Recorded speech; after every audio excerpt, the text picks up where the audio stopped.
Hello, you are all very welcome to Straight from the Horse's Mouth, the Pony Play podcast.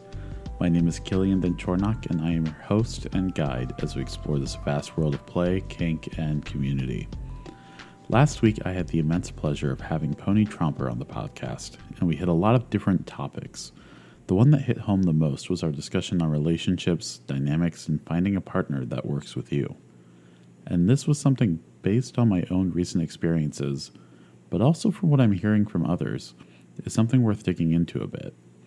Today, I'm going to cover the handler and pony relationship and partnership dynamics, how to go about finding a partner in pony play, and why community is so important, especially in the absence of partnership.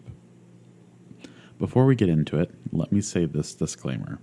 I am not an expert in relationships. I'm not a counselor. This is all just opinion from personal experience and from the experiences of my friends. And with that, let's get started.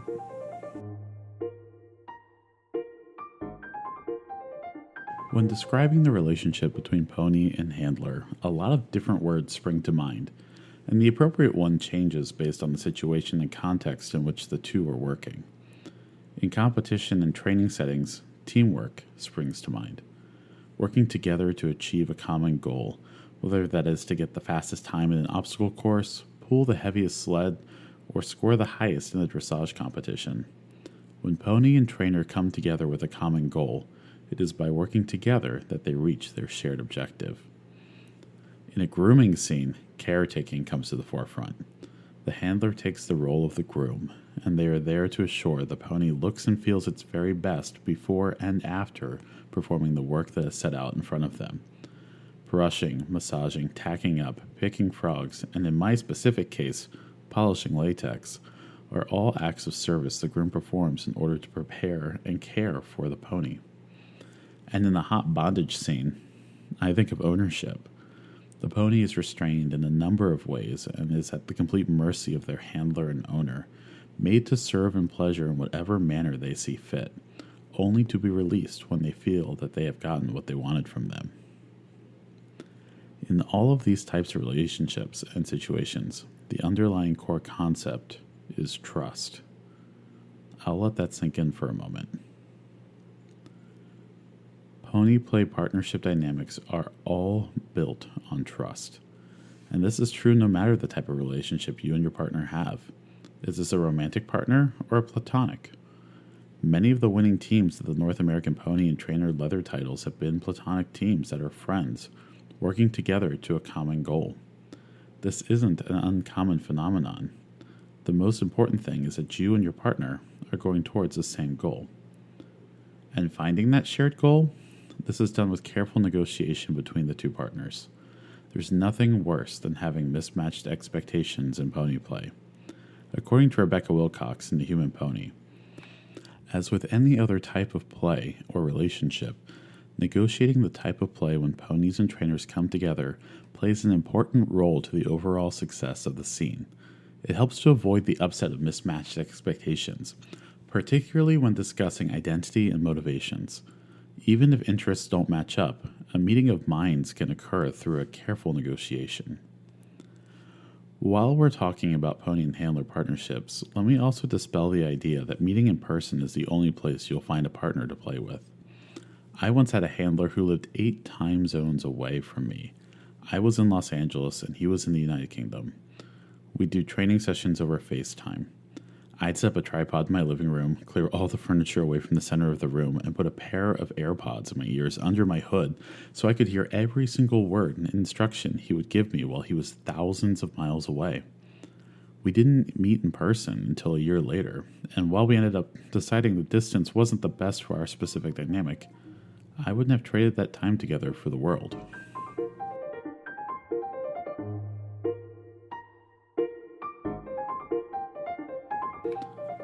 Now you're probably thinking to yourself, how does Kylian know all of this?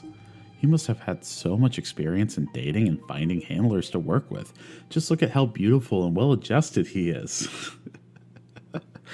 I couldn't get through that with a straight face. No, I am terrifyingly single. my last few attempts at relationships have either been met with, let's just be friends, or have gone up in flames so quickly you'd think the rubber in my body would have melted.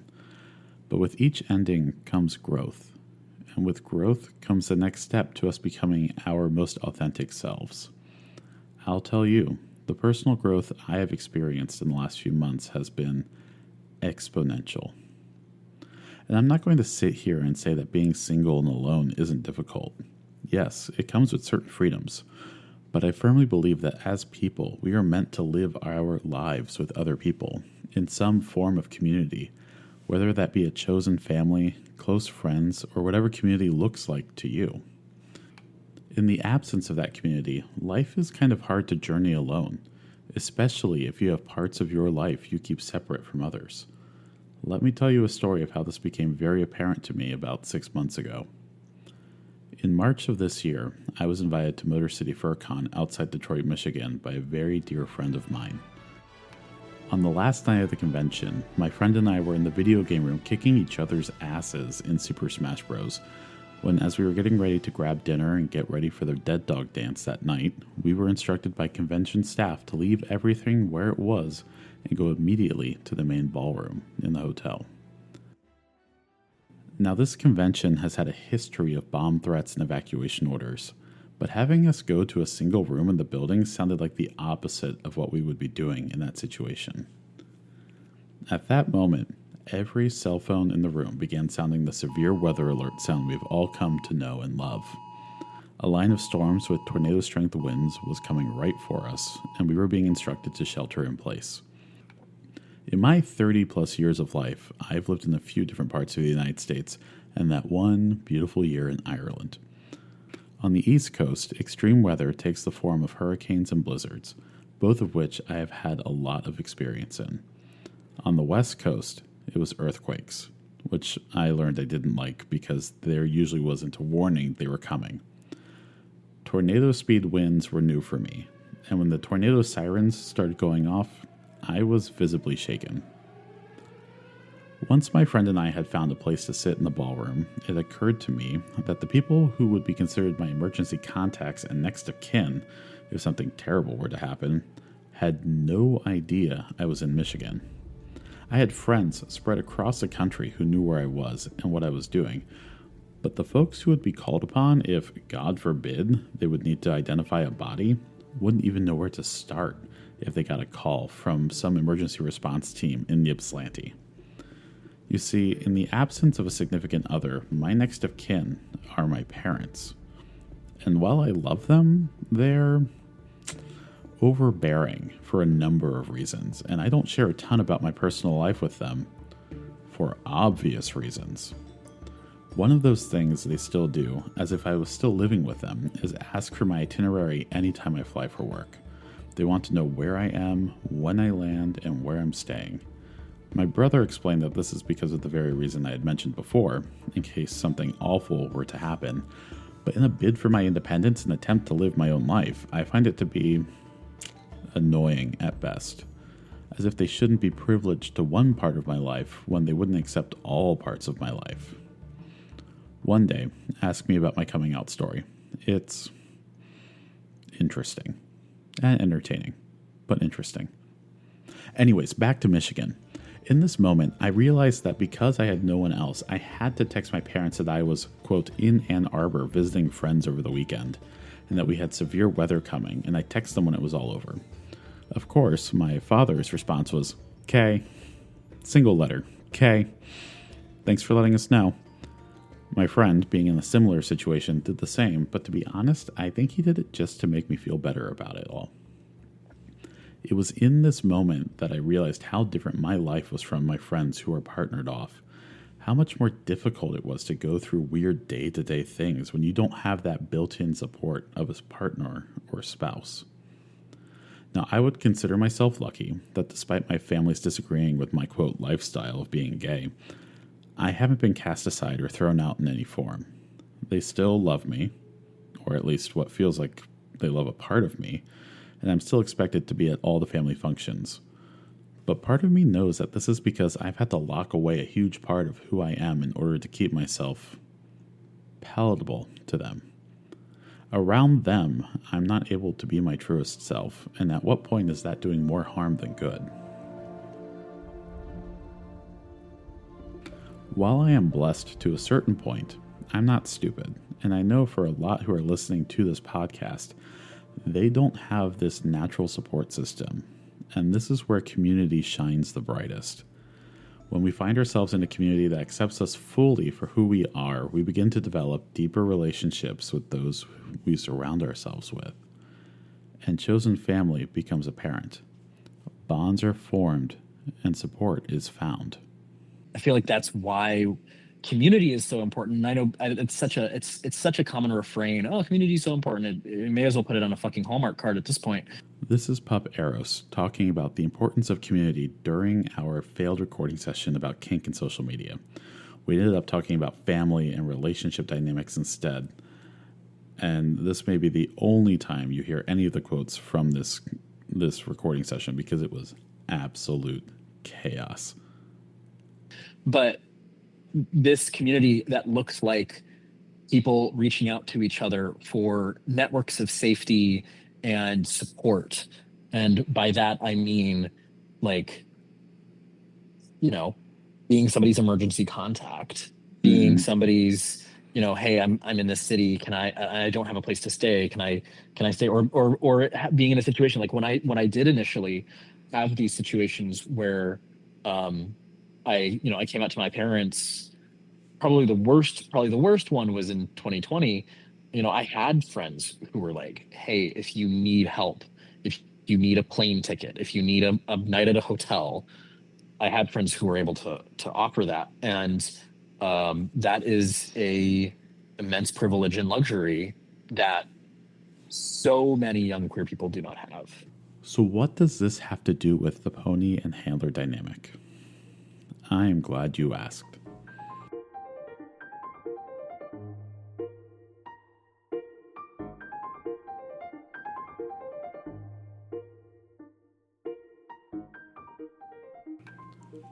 Here in Washington, D.C., we have a herd of ponies that meets monthly at the Crucible, the city's dungeon. I hate D.C. Ever since I moved back to this area a few years ago, I've been looking for an exit. You see, I grew up in the DMV. That's what we call the D.C. metro area because it's D.C., Maryland, and Virginia. And coming back here after 5 years in Los Angeles honestly felt like I had failed in life. I had framed it as a reset to get my shit together, pay off some debt, and get my health in order before setting off on another grand adventure in some other city. The only thing that has kept me sane while working 2 full-time jobs to be able to afford living here has been my local pony herd. They have been my social circle and my support as life continued to beat me down day after day. Just like any other queer or kink-oriented community, there's one major issue that plagues this local herd. There is a massive handler and or top shortage. See, some ponies have partners that are their handlers. They come and play together, and it's beautiful to watch. For us single ponies, we fight for the attention of the 1 or 2 dedicated handlers in the room, or we often switch out and handle each other so that everyone gets to experience their headspace and get what they want out of their time in the club. This herd does so much in person and online to give space and the opportunity to be our pony selves no matter how we show up. I jokingly call myself the rental horse owned by the stable because I often get passed around to train handlers or first-time visitors on how to handle a pony or drive a cart. It must just be in my draft horse nature or something. I don't know. I'm a gentle giant. That's besides the point. When we don't have a partner to work with us, our community comes in clutch and gives us the support we look for in this particular form of kink and play. And in life, when we don't have a partner, our community is who stands with us when we need someone to do so.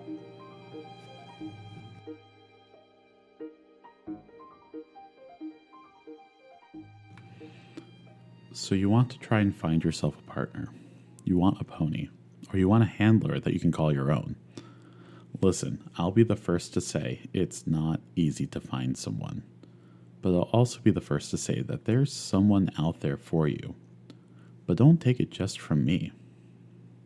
there are a lot of ponies out there who don't have those partners yet. And I don't want it to feel like a competition. And I certainly don't want people to feel bad. People will find their partners. There is someone out there for you. They may just not be exactly what you've got your eyes set on. So you need to be open to the possibilities of what's possible. Yeah, to circle back, talking with people, ponies who are looking for their handlers, a partner can come in any shape and size and be a wonderful handler.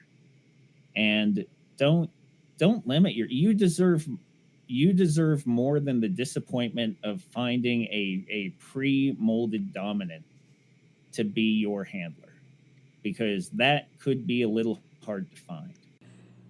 And even more, this is what Pup Eros has to say about it. Honestly, the best way to find relationships is to detach yourself from this desire to be in one. And I know that sounds so like frustrating and annoying to hear, but there are zero relationships that I have been in that have worked, that have lasted, that I went into being like, I want a relationship with this person and we're going to make it happen from day one. And I'm looking for one of those. I'm looking for a relationship and I'm searching for it. And here it is. And this is the person. And it's just true. I mean, it's been my experience. Like each person that I've met that's been in my life and been in that role, it's been happenstance. It's been random. And I mean, really the only reason that I can say why it's happened is reaching out, community, doing things. One of the sort of recent things that I saw on social media that actually I really did like was, the price of friendship is inconvenience. And having been in this place mentally, just a few years ago where I was often choosing to stay alone and isolated in my room, rather than go do things with friends, um, rather than be inconvenienced by having to interact with people, like all that's going to do for me is keep me alone. And so even if you're going to your local bar event, even if you're just going to your local bar, even if you're talking to people online, even if you're just going to events, the more people you meet, the bigger your community is, the stronger it will be. And if you meet the right person, it'll happen. The best way to meet someone is to go meet people, be it in person or online. Go and talk to people. And most importantly, be your true and authentic self. I cannot say that enough. Be yourself. You deserve the happiness of someone who loves and respects you and wants you to have this and is willing to explore it with you. So those are the people you should look out for, that you should seek out. Let me tell you, hearing this from Tromper the day we recorded that episode almost made me cry. I know he was responding to questions I had prepared and sent ahead of time, but it felt like he was talking directly to me in that moment. And with that, I'm going to end this dancing around this topic here. I'm sure to most of you, this has sounded like me processing my own relationship trauma, and I bet my therapist is sitting there listening to this episode and screaming, where the fuck was this progress in our session last week? Relationships are hard. Finding support is hard. Community is everything, and that's what it all comes down to. And it's important to remember that community isn't always in person. There are so many places online to find community and find ponies and handlers. I want to encourage you to reach out to them and get involved if you're somewhere that doesn't have a local herd. And who knows, maybe you'll find other ponies who are actually local to you, and you can get together. We all have to start somewhere. Anyways, tune in next week when I talk to Courtney Joe. She's a handler from the Seattle area, and we talk about her recent experiences at Unstabled. I'm Kylian Denshornock, and this has been Straight from the Horse's Mouth. If you enjoyed this and want to hear more, subscribe on whatever streaming service you're currently listening to right now. And as always, thanks for listening.